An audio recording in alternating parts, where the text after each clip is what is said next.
Dun, dun, dun. Cool. Cool, cool, cool. Hello, hello, hello. Admit all. Alrighty, alrighty. What's up, crew?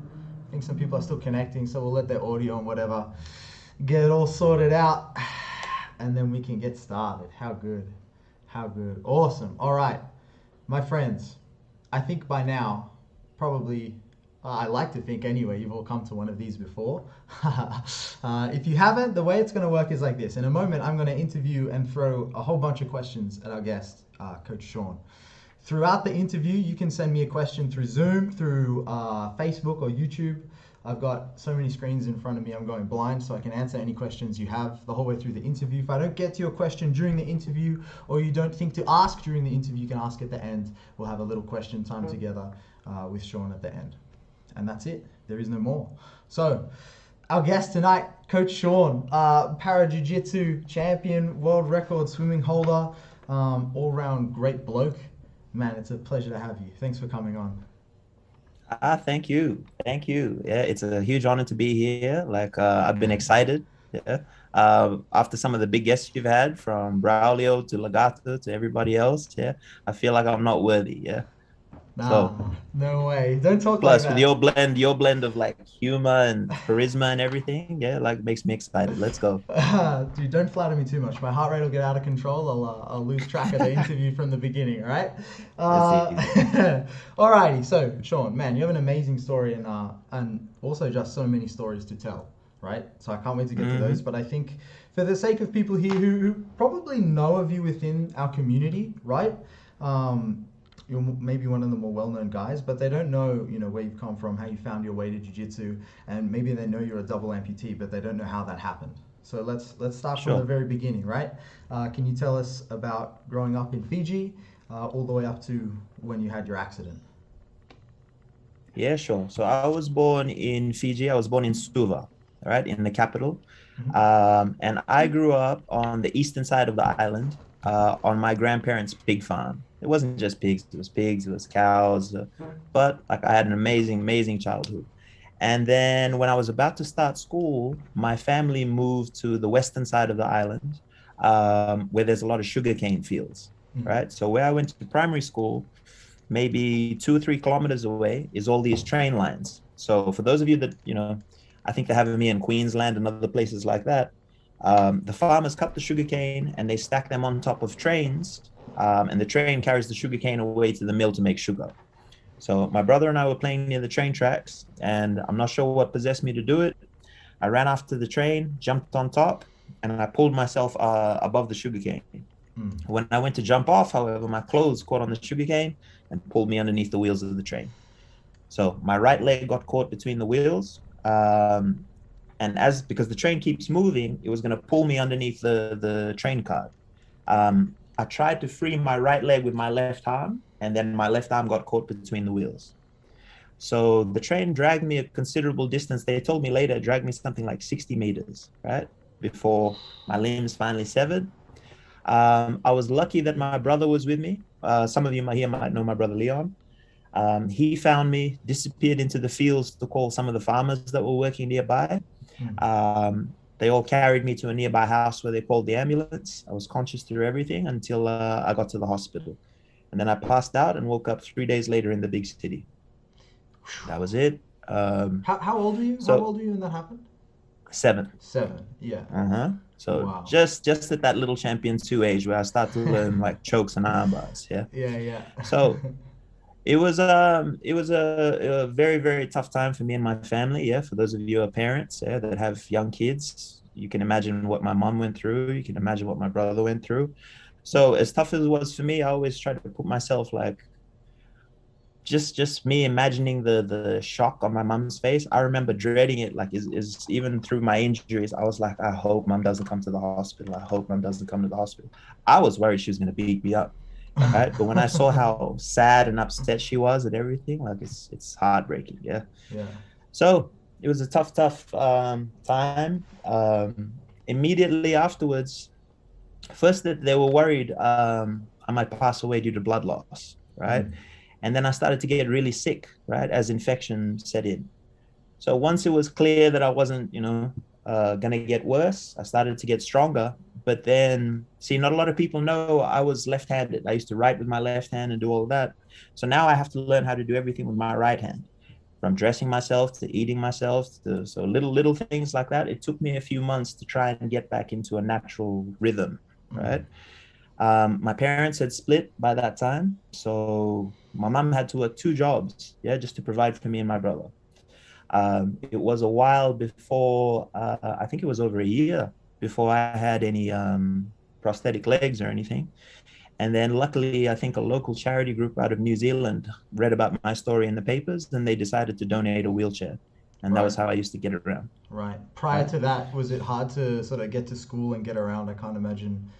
It didn't happen. Fiji wouldn't have had, any kind of no, I mean, disability even now services the like infrastructure is pretty poor. But the first way for me to get around when I first got out of bed was I used to have a little skateboard, and I'd put that on the ground, and I'd sit on the skateboard and wheel myself around my house. Yeah.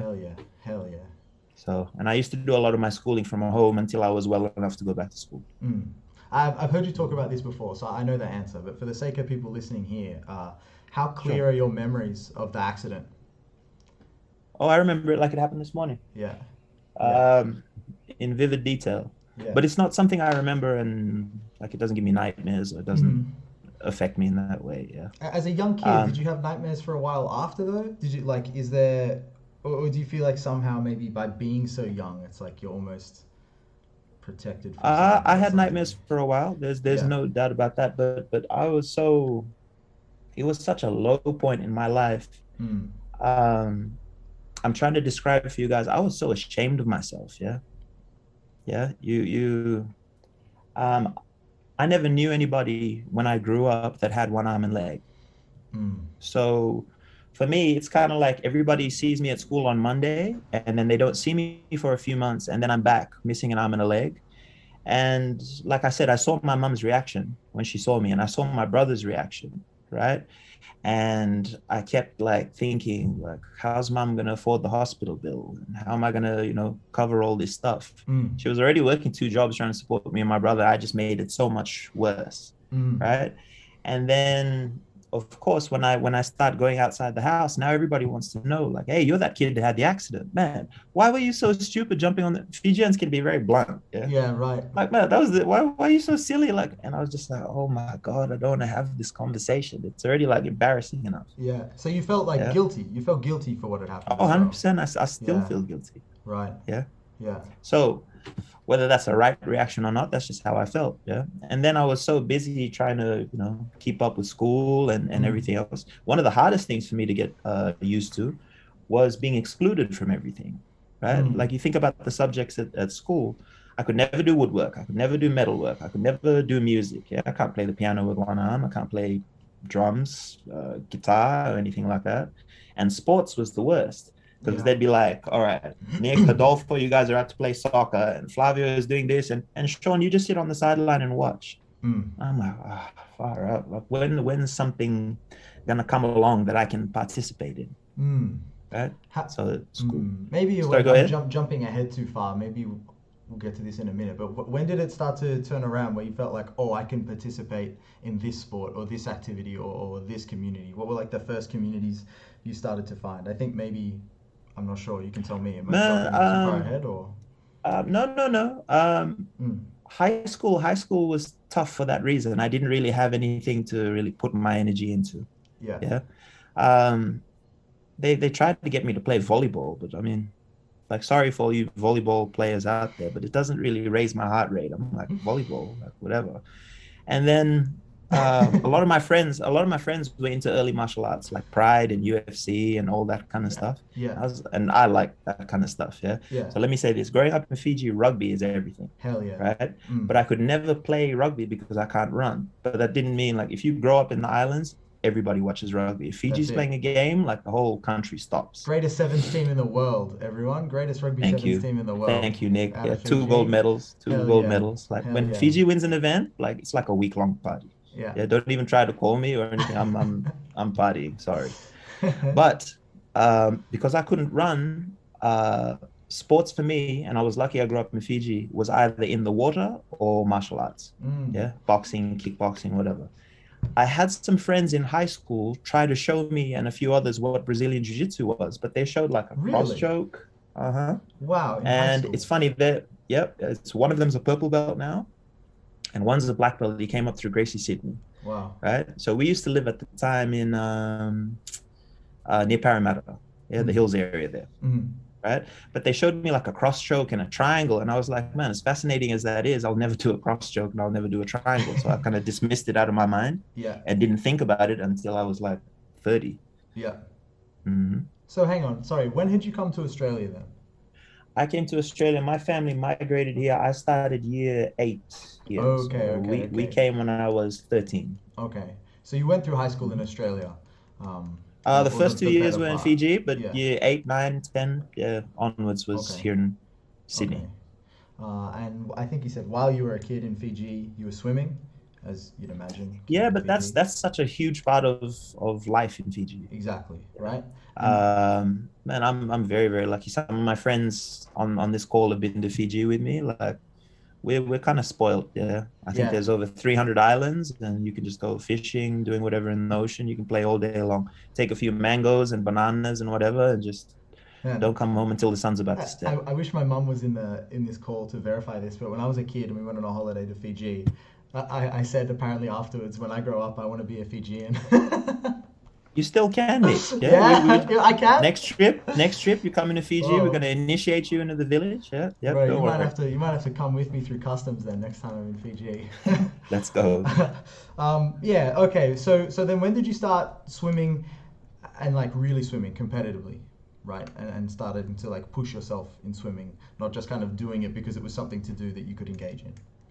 Not till I was 26. Okay. See? So Okay. you have to think I had my accident at 7, and then I really wasn't actively involved in sports until I was 26. So I used to work out of high school. I think one of my first jobs was working at a law firm, and that used to be at Wynyard. And the next train stop from Wynyard is Milsons Point. So underneath the Luna Park sign, there's the North Sydney Olympic pool, saltwater pool, 50-meter pool. I used to go there after work and just do laps for fitness. And one day there was this random older Aussie guy waiting by my prosthetic leg. Yeah, sorry guys. I normally take my prosthetic leg off, leave it by the side of the pool, jump in the pool and do laps. Yeah. When I came back, he was waiting by my leg, and he was like, "Hey, have you ever had any training?" I'm like, "No." He's like, "Well, you're very fast. Yeah, I think the Australian coaches are really going to want to see you. Here's the number for the Aussie coach. He's based here in Moringa." I was like, "All right, cool." So I gave him a call and we went for a time trial.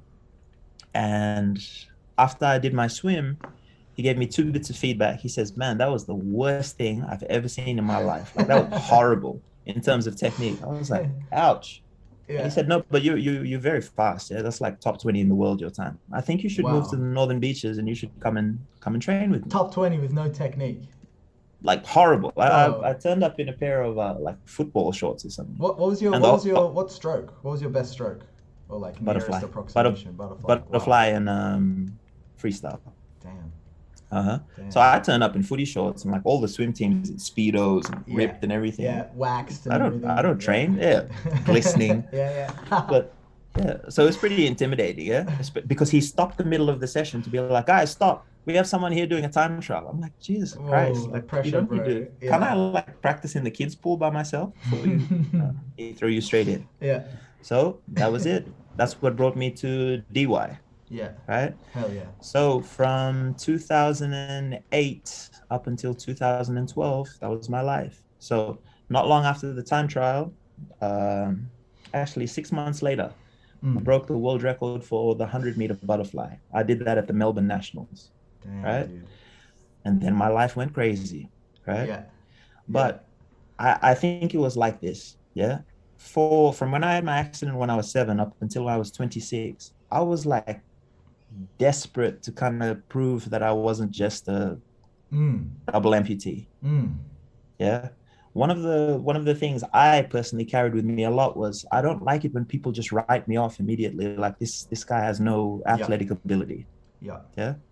Yeah. and whatever. So I saved up all that frustration, all the years of being excluded from sports and everything. I'm like, now they're giving me a chance. Like Hell I'm gonna yeah. throw everything into this. 19 So, years built up inside that you know, 100-meter sprint, you bro. Hell you yeah. guys seen the movie Forrest Gump? Like his legs are all bad and he's all strapped up and everything, and Yeah. then one day he's just Yeah. running everywhere. Yeah, Yeah. that was me in swimming, right?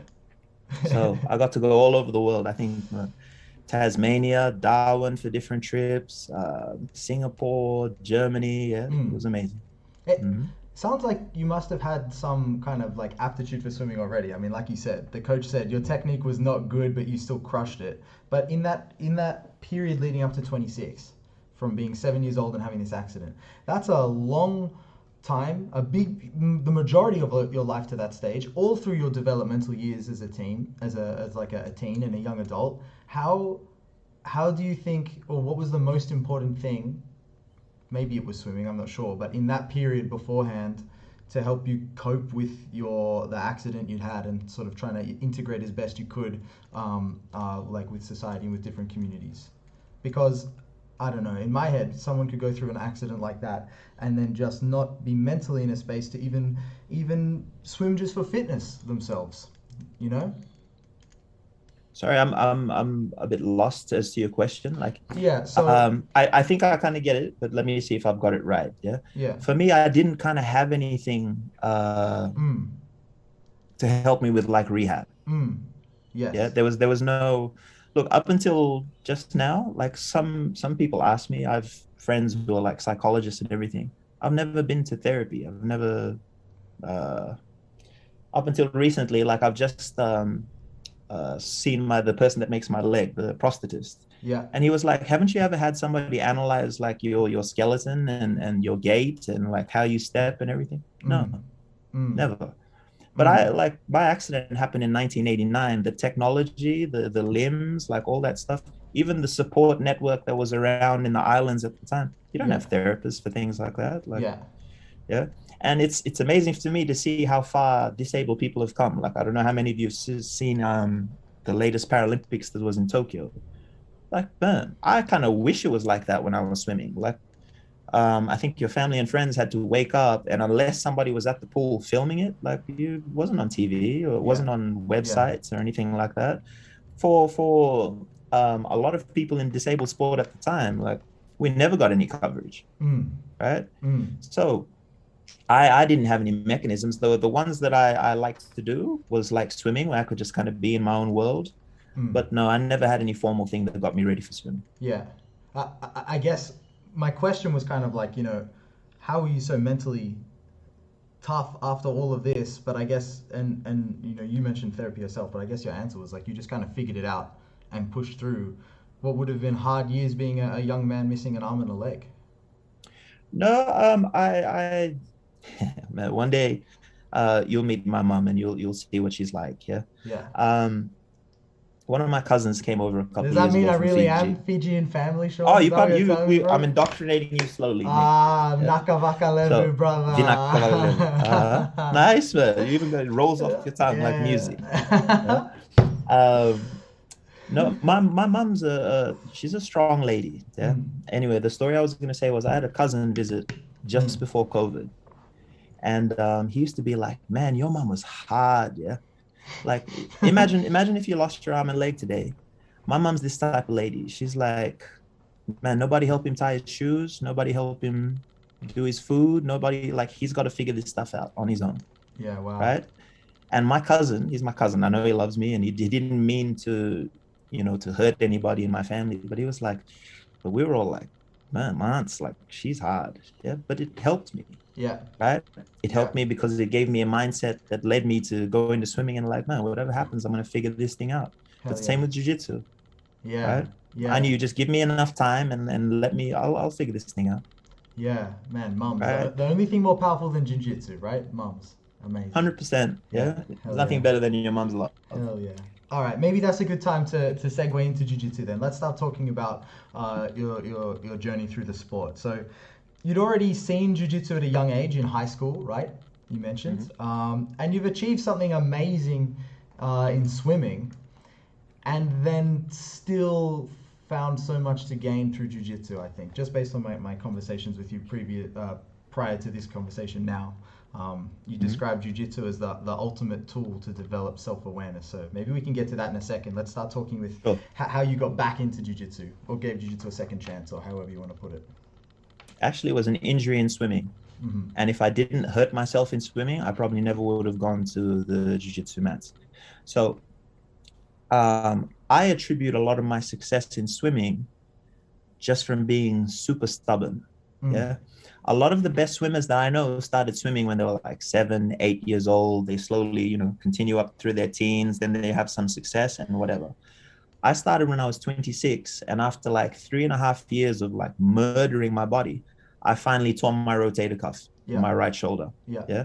And at the time, it was devastating for me because this was like 9 months before the London Olympics.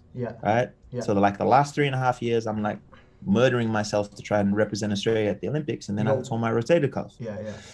So I can't swim. I could barely pull myself through the water.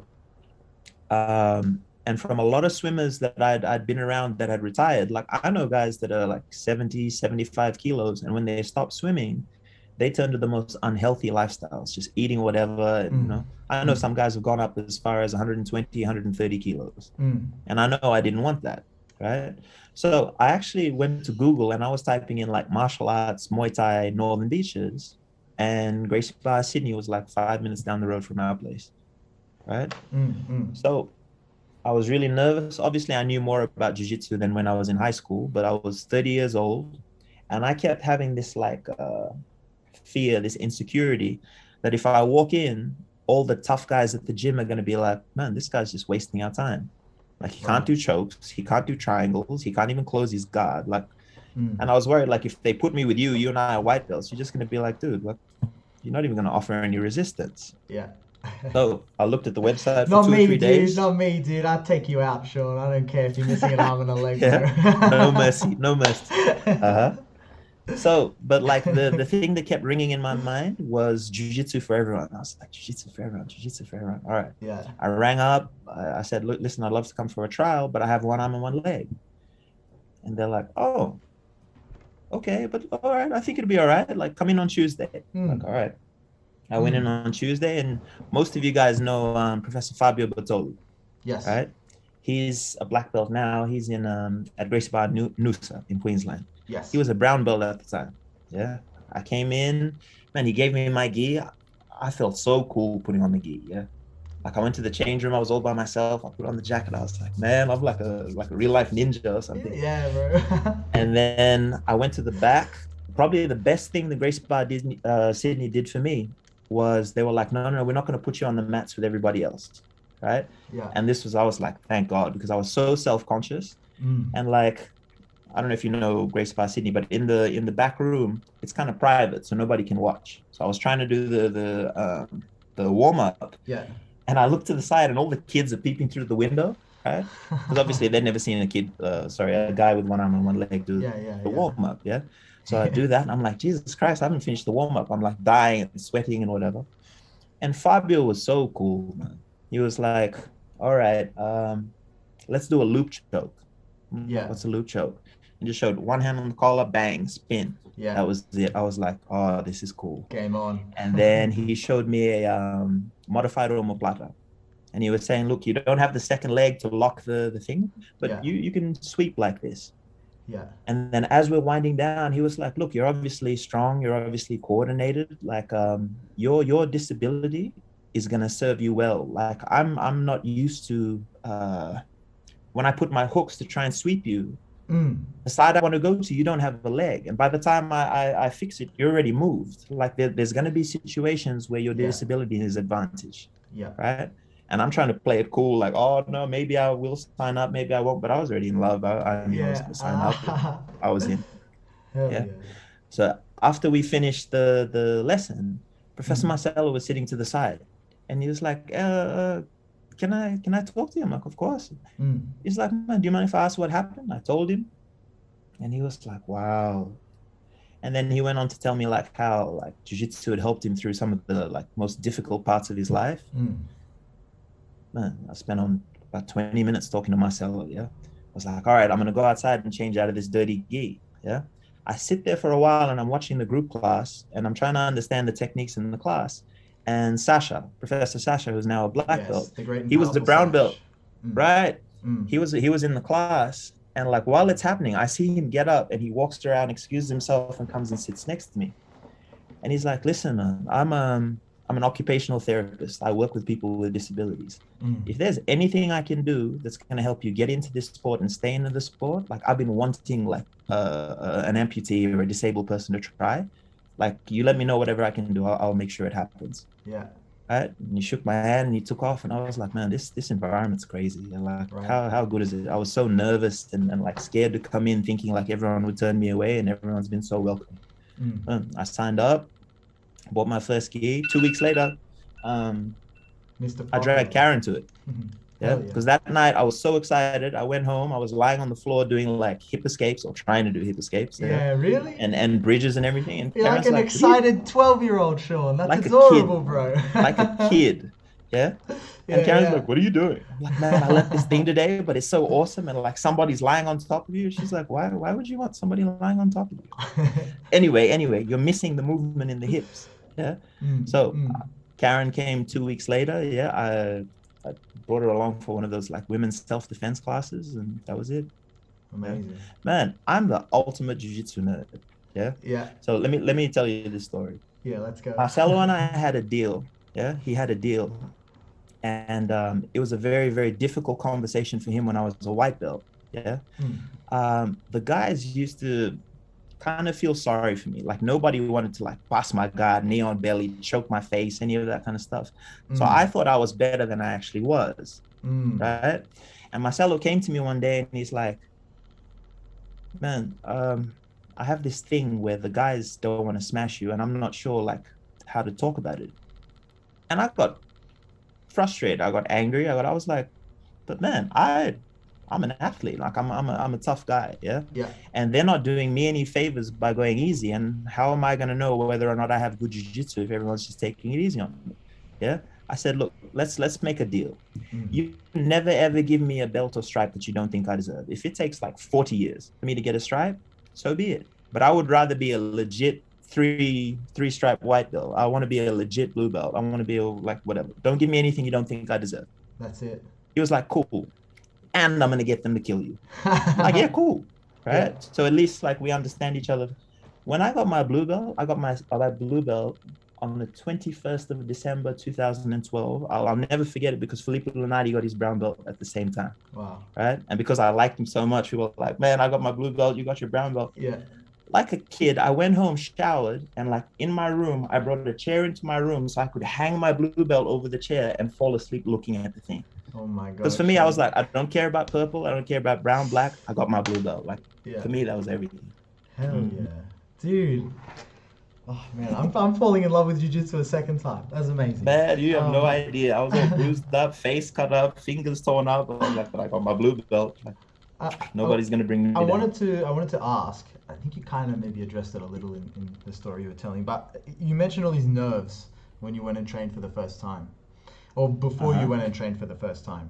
And then, it's a super welcoming environment. You met Sash, who's a lovely, lovely guy. Fabio is one of the most chill guys I think I've met. Did those nerves persist through jiu-jitsu, or was it kind of that quick that you were like, "Oh, I just feel comfortable here, this is great, and I can keep going"? Or was it still a process of like, jiu-jitsu was a bit scary for a while?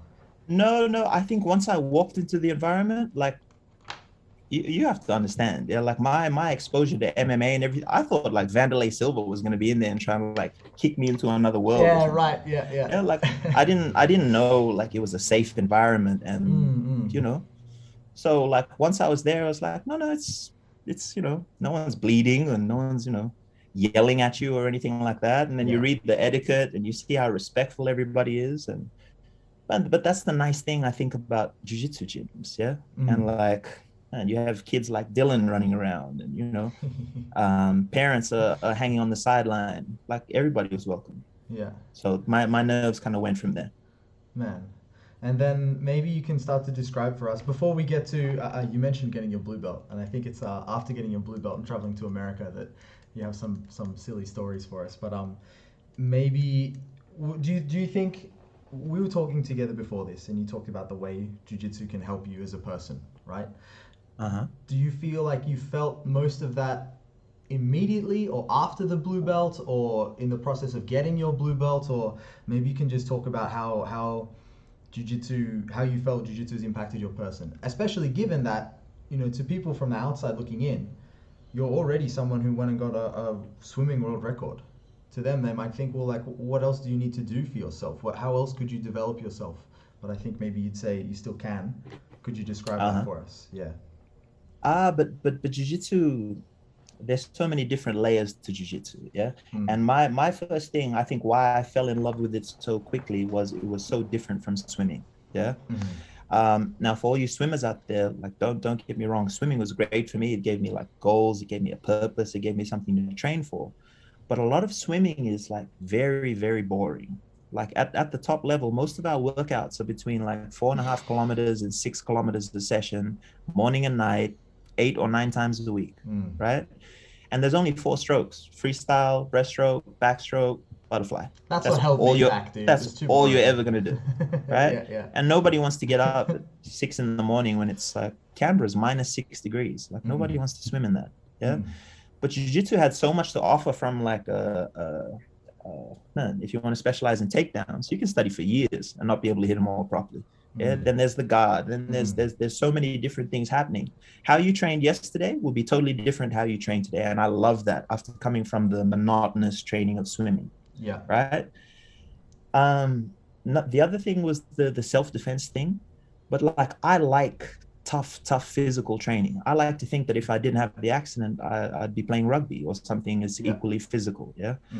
It helped me like in the physical sense. If I don't get a lot of my energy out, I'm the crazy person that stays up till 1 or 2 in the morning, like watching videos on my phone. I need to get that energy out of my system. Yeah. But then all the stuff that happens off the mats, like I don't want to have to swim for an hour and a half or 2 hours. I like that, you know, I can just call one of my good friends and he can bash me for 20 minutes and then like I can just go home. Yeah. But there's a piece that it gave me that like, you know, even if I don't do anything right, I feel okay. Like I know I went through something extremely difficult and I came out and I still kept my presence of mind and it's still a good day. I learned something. Yeah. And like the Hezania afterwards, like everybody hanging around. Man, I never like met so many people from different walks of life. And this was the thing, like swimming, I used to go to, I don't know, pick a random city. I used to go to Germany, but like the Australian team will give you like 4 hours to go look around Germany and then you need to be back. Yeah. Man, I didn't even try Brazilian barbecue until like I was 30, right?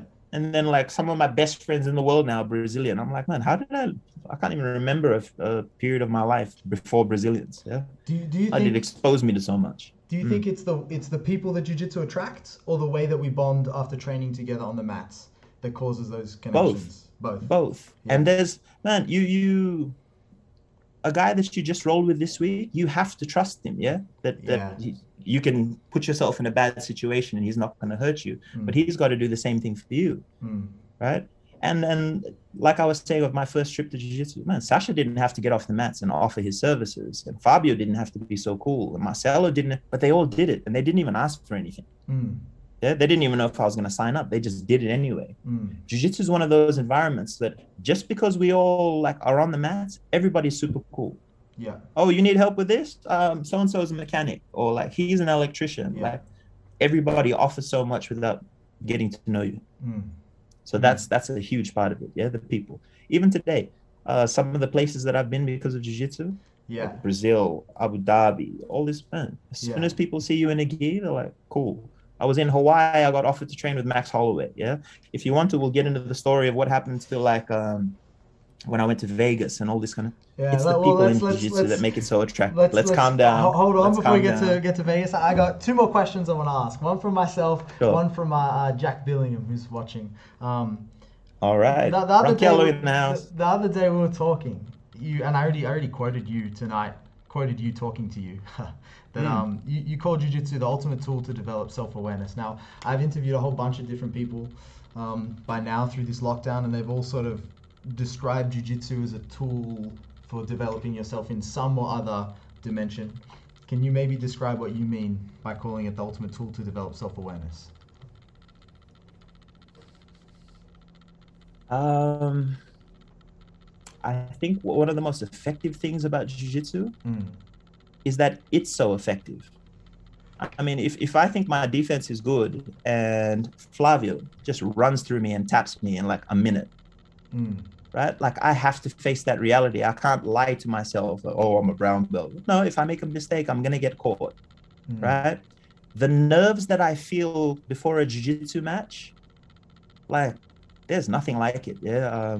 You can't prepare for that. Swimming, I know like what I do in training. I know he could take my back, he could catch my foot, he could catch me in a leg lock. Like there's so much uncertain stuff that I kind of have to go away and I have to get better. If I don't, I'm going to get exposed.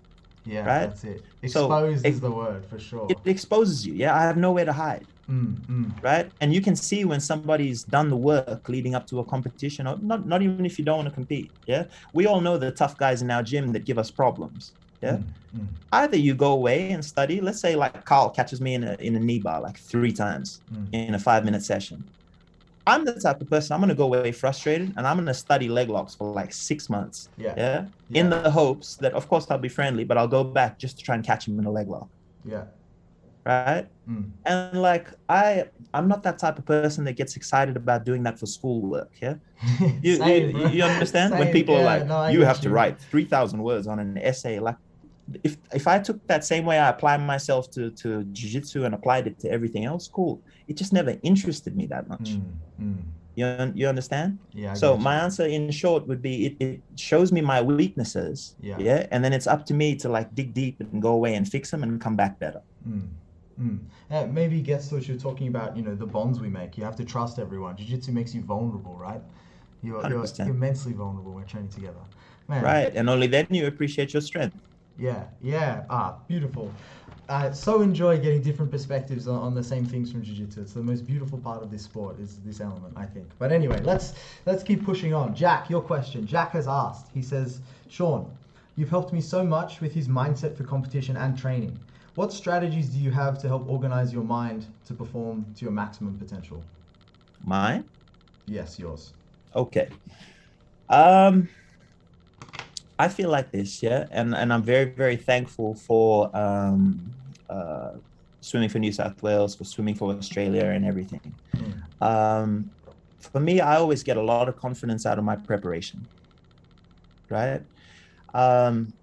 If you lift, if you exercise outside of training, if you study a lot of jiu-jitsu, if you look after your diet, you look after your training, I can enjoy myself on the day of competition. Yeah. Because I know I've left no stone unturned. I think the ones who are really like hyperventilating, like, oh, what if this happens? What you didn't plan for it? Yeah. Like I know my jiu-jitsu game. I want to be on top. Right? With one leg, there's no way I'm ever going to be like the most dangerous guard player in the world. The best spider guard, the best one-legged spider guard player in the world. So jiu-jitsu for me was very simple. Yeah. If I get on top, stay on top. Yeah. Then I just got to get past his legs and try and tap him. It's that simple. So if you prepare well, like whatever. But the thing I like about jiu-jitsu is like, all right, using the analogy that Carl's going to catch me in a leg lock, right? If he catches me in a leg lock, I already have the blueprint for how I'm going to get better. Yeah. I'm going to go away, man, that so-and-so has been studying John Danaher's thing. And I'm going to immerse myself in that. Yeah. But I promise you, like, if he catches me in an armbar, he's not going to catch me in an armbar the same way. Yeah. Right? Like, if it was Muay Thai, or if it was boxing, Sean, or something like that. No. Like, if Carl dropped me with like a head kick or something, the consequences are so much more severe. If he puts me in a bad situation, I'll tap, I'll go away, I'll study. I can be with him the next day on the mats. Yeah? And jiu-jitsu is so cool. He'll probably be like, man, you want me to show you how I coach you? Be like, please. Yeah? It forces me to be humble in that way too. Yeah.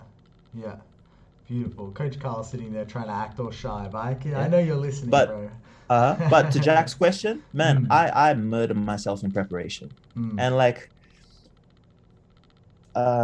strategically, see, if I'm fighting 2-armed, 2-legged guys, I like to be at the 76 weight class because I think I'm so much stronger than a lot of, sorry to all you 76ers out there. Yeah. Right? I have a strength advantage over you guys.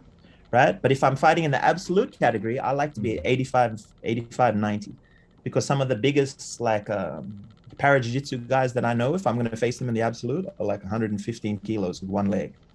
Yeah, I don't want to be 76 kilos on the bottom of those guys. Yeah. Right. So it's a lot of planning and a lot of effort goes into it. And when I'm there, I just want to enjoy my music and put all my energy into trying to get a win. Man, interesting. Huge parallels between the answer you gave to that question and the samurai Professor Hodolfo's answer to that same question. So I hope everyone's taking notes. What's his answer? Man, preparation. The number one thing Hodolfo talks about is preparation. Yeah. Man, but like the lawyers, the law firm I used to work for, they used to say, like, if you want to win cases, I don't care how good a lawyer you are, how good you are at words or anything. Like, if you don't prepare and the evidence doesn't speak for itself, you've lost the case. Yeah. So I've always kind of taken that away with me. It's true. Don't talk too much about law, dude. It triggers me a little bit, but you had that background too. Yeah. We don't like to talk about it. I have another question. Isn't it amazing? Isn't it amazing? You, me, and a few other people that we know, who I won't get into their names. Like we've all left that environment to come and pursue this thing. That's it, man. That's it. We're free forever. Another question here, Professor Gustavo. He asks, Sean, you've already achieved so much in both sports, world champion in both sports. You're an amazing inspiration to all of us. But he wants to know about your aspirations for the future. Where do you want to be? What else do you want to achieve? I'm always incredibly like grateful for how much people have given to me in both swimming and jiu-jitsu.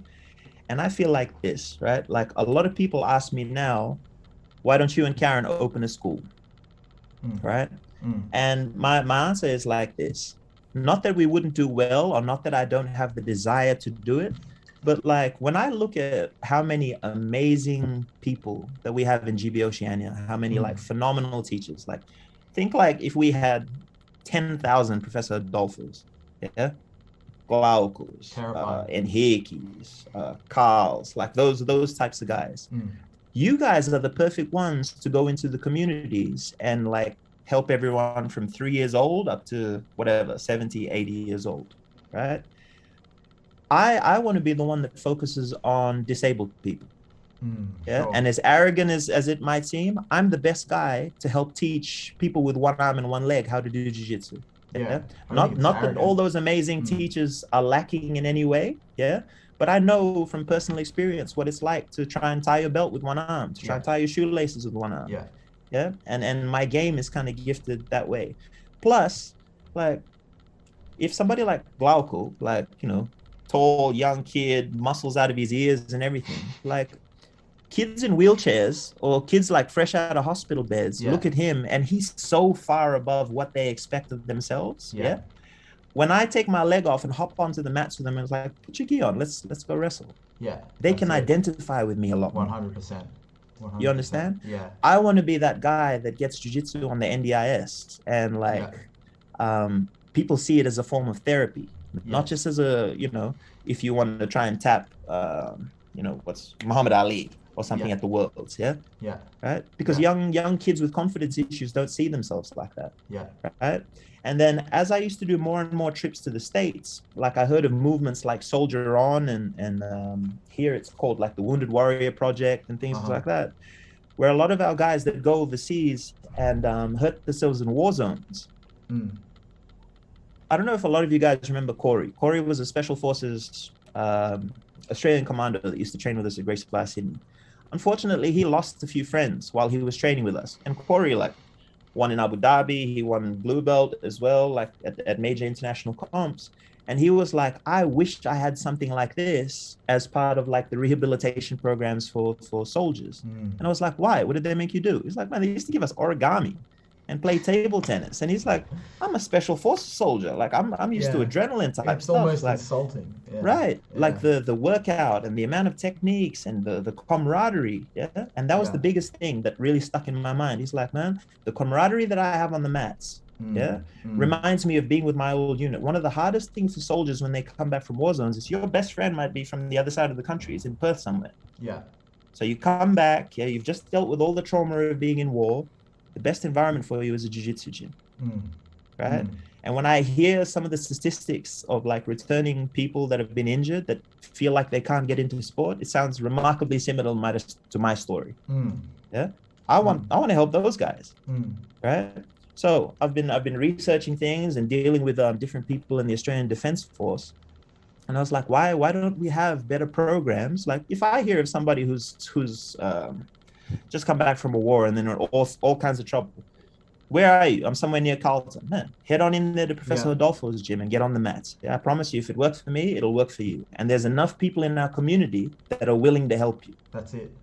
Right? And like you know, I say it all the time. Look at how special it is to walk into like Gracie Bar Carlton and Storm's ready for you. Yeah, and Tegan's in there. And like Jamira and all these cool people. Like you're not gonna feel lonely. Like give it 3 minutes and all of a sudden you're in the community. Yeah. Cool. Yeah, hell yeah, Sean, a powerful. So voice that's my thing. Yeah, to try and wrap it up. Working with disabled kids and trying to work with all the soldiers that have been suffered from injuries. That's a terrific question, Professor, and man, very exciting. Hey, thank you, Professor Guga. It was Professor Guga's birthday yesterday too. So, hey, happy birthday, Professor. Happy birthday, Professor Guga. Alrighty. Well, look, I think let's start talking about some of your trips to Vegas, man. Coach Ari's just messaged. He wants to know about the Max Holloway story. Maybe let's start talking about Max Holloway, and then we can move through some of the others I have on this list of stories Sean was telling me about. This one's fairly disappointing because like as usual, everywhere I go, I'm wearing Gracie Bar stuff and whatever. But like as a kid growing up in Fiji, I used to worship like surf things and whatever. And we were driving around like the North Shore of Hawaii, my first ever trip to Hawaii. And Karen and I were there for 1 week on holiday. And I'm wearing a GB shirt and all these boys are yelling out like, hey, Gracie Bar, Gracie Bar. And this one guy runs up and he's like, hey, you want to come for a roll? Like Gracie Technics is just down the road. Max Holloway and all these boys are there. Let's go for a roll. And Karen is giving me her like angry bulldog look like, Sean, we are snorkeling today looking for turtles. We are looking for turtles. And I'm like, oh my God. Yeah. But happy wife, happy life. Hey, we actually saw some turtles though, so it was worth it. Yeah. Otherwise, I would have been thinking about rolling with Max Holloway. Max Holloway, the Blessed, and turtles. Man. Yeah. Coach Karen, priorities, please. But all right. Let me. Yeah. Who wanted to hear about Vegas? I think everyone wants to hear about Vegas. I've alluded to Vegas a few times. Coach Ari was just asking about Max Holloway, that's all. I thought it would be a good segue into talking about some of the characters you've met through Gracie Barra and your trips to America. Man, like one hour won't be enough, yeah? But let me say this. So I've been traveling since I was like a blue belt. I've been traveling overseas and going to Hawaii, going to America, and going to everything. And I'm just thinking, should I tell the Albuquerque story first? Yeah. Okay. Let me go like this. I will get to Vegas. Please, Maestro, away you go. Yeah. I'm a blue belt and Tusa and Pew Pew. So Professor Tusa is Roberto Alencar. He's at Gracie Bar, New Mexico. And Pew Pew is Professor Marco Joka, the head of GB Wear. They come and do a joint seminar here. It was like 3 days, epic. Yeah. And I really connected with those guys. Like Tusa is a silly guy. He's super high level jiu-jitsu, but he has like the Michael Jackson guard passing system where he kicks his leg and that's Tusa. Yeah. So I thought it was hilarious. Yeah. Yeah. Anyway, he's like, man, you have to come to New Mexico. You have to come to New Mexico. I'm like, all right, I'm gonna come. He's like, don't just say it. I want you to come. I'm like, all right. 6 months later, we do a trip to America. Pinky promise before he left? Pinky promise, man. We like two little kids. Yeah. And I messaged Tusa and I'm like, guess who's in New Mexico? I'll see you at training tonight. And he's all excited. Anyway, we get to New Mexico, we train. And then after the training session, we're all sitting there and Tusa's like, hey, you got any plans tomorrow? I'm like, well, we're supposed to drive back to Phoenix, but why? He's like, are you a fan of like MMA? I'm like, yeah, I'm a huge fan. He's like, do you know who Alistair Overeem is? I'm like, yeah. He's like, well, I have a private with him at 9 o'clock. You wanna come in it? I'm like, hell yeah! Like I'm in. Yeah. Freaking out. So the next morning, I'm like a little kid, like, man, I might meet Alistair Overeem today. And we pull up to the Jackson Winklejohn gym, and we're on a side entrance. There's no one to be seen. And it's a bit intimidating because they have like security and there's this big sign saying no cameras, no footage, professional fighters only, blah, blah, blah. So I'm looking at the sign thinking maybe I should call Tusa. And someone puts their arm around me and they're like, hey, what's happening, dude? You coming in? and I look, and it's Cowboy Cerrone, right? Was he wearing He's the giving me hat? a Was he hug. wearing the cowboy hat? Cowboy hat. Yeah, hell He's like, "What's up, yeah. man? You coming in the gym?" I'm like, "Yeah, I'm here to see Tusa." He's like, "Oh, Tusa, be inside. Come in." Mm. So we walk in, and Karen and I didn't know it's like one of those UFC countdown, UFC Yeah, embedded days. yeah. So they have a huge gym. It's a huge warehouse, and there's all these camera crews in there. And who's in there? Derek Brunson's in there. Holly Holmes in there. That karate hottie girl. What's her name? Michelle Michelle Waterson's in there. Watterson, yeah. Tusa's in the cage with Alistair Overeem. John Jones is in there, right? And we get to meet them all. Yeah. I'm like, wow, this is amazing. So they're bringing us all our stuff, and John Jones comes up. He's like, "Hey, what's happening, man? You got your wrestling stuff? Why don't you go and change into your like wrestling stuff? Let's have a play around." I was like, "Oh, yeah." Anyway, I was about to I ask about really John Jones. He's back in the in the news cycle again for not so good reasons. What was he in like in trouble person? again. Yeah, bro. Man, he was really, really, really lovely. Yeah. Mm. The first thing that struck me was like he's so tall and like long, like Mm. he could hit you from so far away. Mm. Yeah. Holly Holm was really cool. Karen got to wrestle with Holly Holm. Wow. But I really liked meeting the coaches. I was probably more excited to meet Greg Jackson and Yeah. Mike Winklejohn The brains. than anybody else. Mm. Yeah. Mm. Anyway, we started a relationship. So now whenever we go back, we go there and we train with them, and it's awesome. Now Yeah. going to Vegas. We get to Vegas and it's the first ever Gracie Bar World Summit. Yeah. So we're already like, wow, like imagine the people we're gonna meet. And as Karen and I are in our taxi going to Vegas, like the taxi in front of us, I see this like real stocky guy jump out of his taxi. Mm. Of course, he's wearing a red GB hoodie, and he's wearing a pair of UGG boots. I'm like, oh wow, that's Orlando Sanchez. Yeah. And he turns around, and I've met him before. He's like, "What's up, baby?" So I'm hugging Orlando Sanchez. I'm like, "Where'd you get your UGG boots from?" He's like, "Oh, Gino from the Hunter Valley." Yeah. I was like, "What?" He's like, "Yeah, these are my UGG boots." So we're checking in, and basically all the who's who of Grace Bar there. So it was me and like some of the other guys from the GBO and of course Marcelo, his family. And it's just amazing. And like Master Carlos is walking through the lobby, and he comes up and gives you a hug. And like Fabiana Borges comes up, she's like, "Hey, I follow you on Instagram. Like, it's nice to finally meet you." I'm like, "You're like Fabiana Borges." Like, Yeah. hello. Man, you can talk about these Wow, amputations being a setback, but look at all this attention you're getting, bro. If I rocked Seriously. up in Vegas, they wouldn't even notice me. But I say this all the time. Everyone's like, "Oh, Sean, you're this." I was like, man, if I didn't have my accident, I would just be another tough guy from Gracie Bar. Mm. Yeah. Mm. But it's kind of my blessing in disguise. Yeah. Mm. So 2 weeks before the World Summit, Professor Flavio Almeida messaged me. It's like, "Hey, listen, I'd really like you to say something at the event. Yeah. Like, I think it'd be amazing. I think a lot of people want to hear your story. And you'll kind of represent this whole idea of jiu-jitsu for everyone." So I was like, "Oh, cool. Like, thank you so much. What a huge honor." Yeah. And when I finally get to Las Vegas, the event is supposed to start the next day. And then everyone's like, "Oh, we're supposed to download this app, and it tells you like the program of events and who's going to be speaking." I'm like, all right. I download the app, and it says like day one will be closed by Sean Fong from GB Sydney. And I'm like, what do they mean? And it's like, so it's day one is called the Legacy Day, right?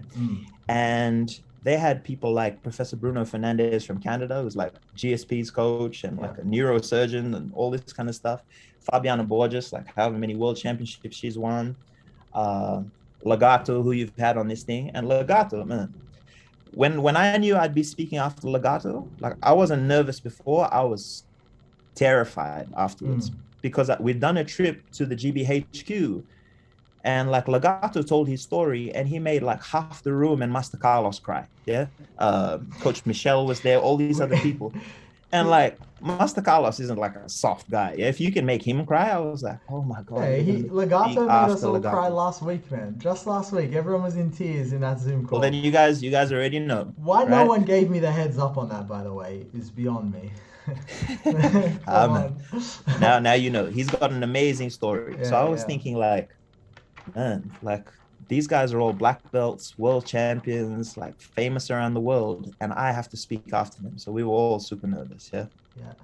Anyway, I think the video is now on Instagram, and Gracie Bar has released it and everything. I did my speech. I wasn't expecting it. Man, Master Carlos said my speech was the best speech he's ever heard. Wow. Yeah. That Wow. was insane, man. But just Wow. like we're in a, I can't even remember the name of the hotel. We're like in this hotel, and everyone's walking around with gears and red Mm. shirts everywhere. The Mm. best seminars, and I always encourage everybody. Yeah, if you have a chance to go to like a GB World Summit, please take it up. Yeah, I think a lot of people just think like Gracie Bar is just their school. When you see the worldwide network and like what we're capable of, it's unreal. Professor Guga said he was there and everyone was crying like babies. It was an amazing speech.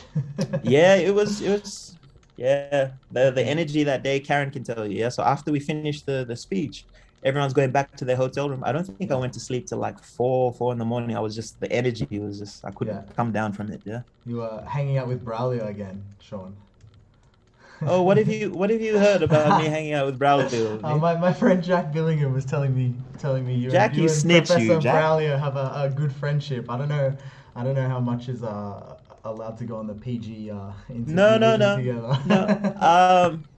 Man, for me, like there's certain people you meet and you just click with. Yeah, like I click Yeah. with Tusa. I really Mm. click with Braulio Mm. because Braulio is a character. Yeah. Yeah, He's a he wild came to man. the World Summit in like he was dressed like something out of Peaky Blinders or something. Like Yeah. he's always got an outfit or something. Yeah, like a three-piece suit with his hat on and everything, and he sachets into the room.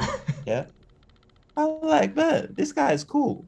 And Braulio, like, super high level jiu-jitsu. Like, for Mm. me, when I first met Braulio and he breaks down techniques and concepts, I'm like, wow, like he's a proper nerd. He sits in a Yeah. dark room somewhere just thinking Yeah. about like how he's gonna do jiu-jitsu techniques.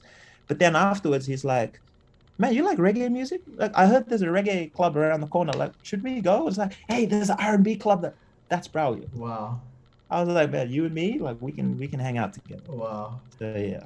No, he's super cool. Man. What a fun time. Is he a good dancer, bro? Oh, I don't know. I'm not really a Not dancer. one for dancing yourself. No. I'm gonna stand by the wall. See, my two Mm. friends from Brazil, they're gonna tell stories on me. Yeah. Oh, let me tell you one more story. Yeah. Yeah, While yeah. I've got all of you. Actually, Uh, just before go Sean, go go. guys, we are running out of time. We've already hit our hour. So while Sean is telling us another story, please, if you got questions, throw them in the chat, and I'll get to them after. Get your brains ticking a little bit, and then we can all get to dinner and stuff like that. Leave the good man Sean to his Yeah, evening. sorry guys. Like But if you need to go and look after your kids or anything like that, please go. I'll probably still be going if you like want to go and do your thing and come back. Yeah, Nick and I will be here all night. Zoom afters at 8:30, guys. But yeah, please keep going. So talking about the network and talking about special stuff and all that kind of stuff. Yeah, I have to tell stories about Brazil, Mm. right? Mm. So when was it? 2019? Yeah, we finally get a chance to go to Brazil. And fire out. I'm gonna tell you like this. Yeah. If you guys are serious students of Brazilian Jiu-Jitsu and everything, like of course we all know Brazil has had such a huge impact on the culture. Go to Brazil. Go to Brazil. So it was a crazy trip. Two of my friends that are on this call now, most of you guys know Flavio, who works for GB Wear, and his wife Juliana. So we were lucky enough to go with them and stay with their families. So we went into Rio, we went down south to where they're from in Curitiba, and then we went to Professor Adolfo's city, Porto Alegre, right? He's clapping. And then the talking about me dancing, well, I think I danced a little bit on that trip. Yeah. Yeah. But like Brazil, the music, the flavor, the energy, yeah. Mm. Like Mm. Rio de Janeiro might be probably one of the most prettiest cities like on earth. Yeah. You get there in the ocean and the mountains, and there's music on every corner, and you can smell food cooking and all the rest of it. It's amazing. Yeah. But I remember being in Porto Alegre. So Professor Marcio has a gym there, GB Cidade Baixa. So we get there, Crush that and the mats. pronunciation, dude. As best Thank as you, I can thank you. tell, you Yeah, absolutely I've been smashed practicing. Yeah, that, I've been man. practicing my pronunciation. So we get there, and like the mats are tiny. Yeah, like it's small mats. And I think there's about 70 people that rocked up for the seminar. Yeah, and Flavio is like a great help. I don't speak Portuguese, right? And we do the seminar, and I always remember this. Like, we come out of the seminar, and like there's people like jumping through rubbish bins, looking for things that they can sell, or looking for food and all the rest of it. And I just remember thinking to myself, like, man, how fortunate am I, for all the stuff that's happened to me. I'm in the south of Brazil with one of my best friends. Like, I've just taught this amazing seminar. Like, life is good. Yeah. Anyway, for those 70 people that came to the seminar, the mats were so small that when I showed the technique, they had to practice twice. Then they hop off the mat so another pair can come onto the mats to do the techniques, right? Anyway, everyone loves the seminar. After 2 hours of being on the mats, everybody wants to stay around for pictures and autographs and things like that. That takes another hour and a half before we finally get off. Yeah. And then everyone's like, man, we want to go eat something. We want to go and do something. Flav and I didn't get home till 8 a.m. the next day. 8 a.m., brother. Bro. Bro. That's Brazil. Right? The Brazilian so flavor. If that sounds like fun for you guys, might not be everyone's cup of tea, but for me that was us. Yeah. I don't know if I'm allowed to let Rodolfo see me excited by that prospect, but no, man, it was awesome. Maybe I'll take a trip to Brazil sometime. Yeah. And then I can see Professor Henrique's here, right? He organized one for us at the school that he used to teach at in Brazil, right? We went there, crazy. Yeah. Same thing. Afterwards, we had a barbecue with his mom and everything, right? Again, it's the whole connection, the people thing. Yeah. That trip for me, I think we spent like 3.5 weeks, right? My Portuguese improved like a little bit, but man, that was one of the most fun trips I've ever done. So again, guys, if you ever have a chance to go to Brazil, like, please do it. Man, incredible. The whole way through our interview tonight, right? And even when we were talking about what we were going to talk about before tonight, you always talk about people all the time, which I think is maybe partly just you, right? But I think it's also the space, the jiu-jitsu space, right? One of the things you said was like, even black belts are still humans, man. Do you think your perspective on community, is that like your Fijian roots? Is that jiu-jitsu? Is that a combination of all these things? Where do you think that comes from? I think being Fijian helps. Like, we're raised to be a part of the community. Yeah, like I'm the eldest of 8 kids. Like, my grandfather is one of 21 children. You understand? Wow. Like, our relatives are very That's much a rugby team, like bro. not present. They like live with you. Yeah. You understand? Yeah. And for my friends that come with us to Fiji, like Flavio and Jiu have been to Fiji with us. It's so small that like you and I could walk to the shops and we'll bump into some of my cousins or my uncle or something. They're like, man, when'd you get in? I'm just now. Like, let's go party. Like, all right, let's go. Let's go party. Yeah. But then like, I think I'm fortunate just to be around cool people. Yeah. Like, it's funny. You can ask Karen this. Wherever we go, we end up staying with Brazilians. I feel like I'm almost like I have Brazilian DNA. Yeah. We stay with Brazilians in America, in Hawaii, like, well, where else do we go? Even when we're in Abu Dhabi, like, Brazilians kind of take us under their wing. Yeah.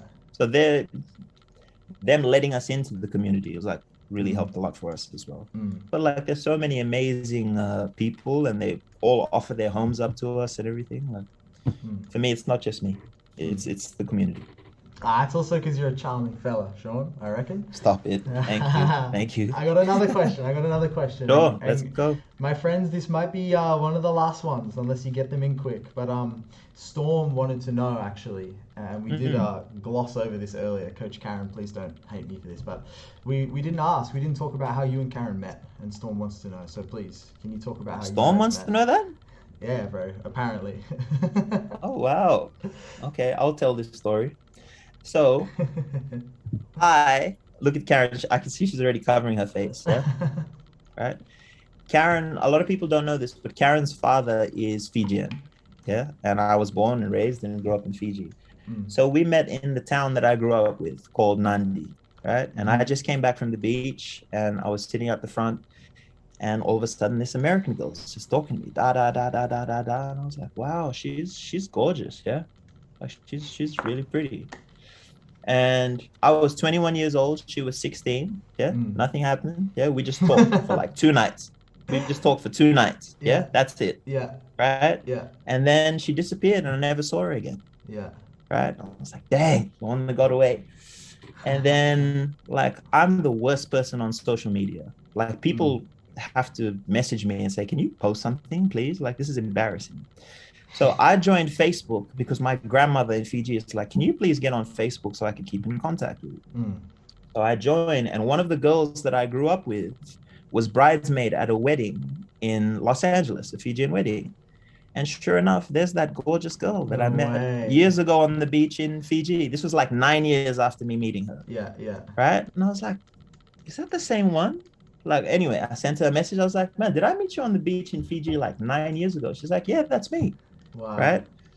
We swapped Skype details. She called me, and like, for anybody that knows Karen, this won't be a surprise. Yeah, her first phone call to me was like 6.5 hours, and she was talking like 99% of the time. Yeah? So I was just like,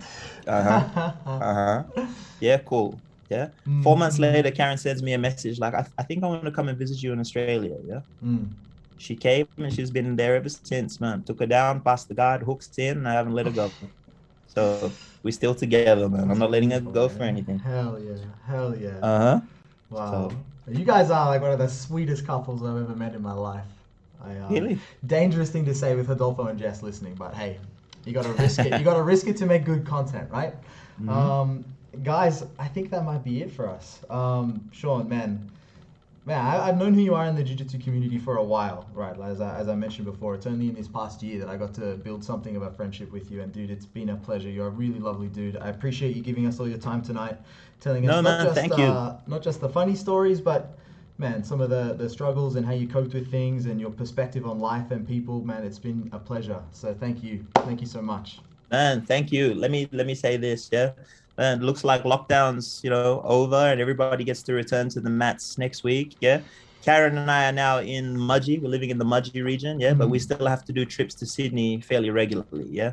But I can't wait to see you all. Yeah. Like, talk to your black belts, talk to all your school owners. It's only a matter of time before we rock up at your gym. Right. And I want to see all of you. Hell yeah. Let's have a roll and have a barbecue, and let's make it happen. Hell yeah. I'll be expecting a visit. Guys, please unmute yourselves and say a thank you and a goodbye to Sean for giving us his time this evening. I've taken the lock off. You should all be able to now yell out your goodbyes, and that'll do us for the evening. Thank you so much. Thank you guys. That was amazing. Thank you, guys. So happy to hear from you. Appreciate your time. Lovely. We'll see you all soon. Bye, Sean. See ya. Valeu, tchau, Japa. Valeu, Japa. Bye, Sean. Fala português. See you guys. Thank you for tuning in. Thank you. Bye. Good night, everyone. Thank you. Good night. Thank you. Thank you, guys. Thank you so much. Valeu.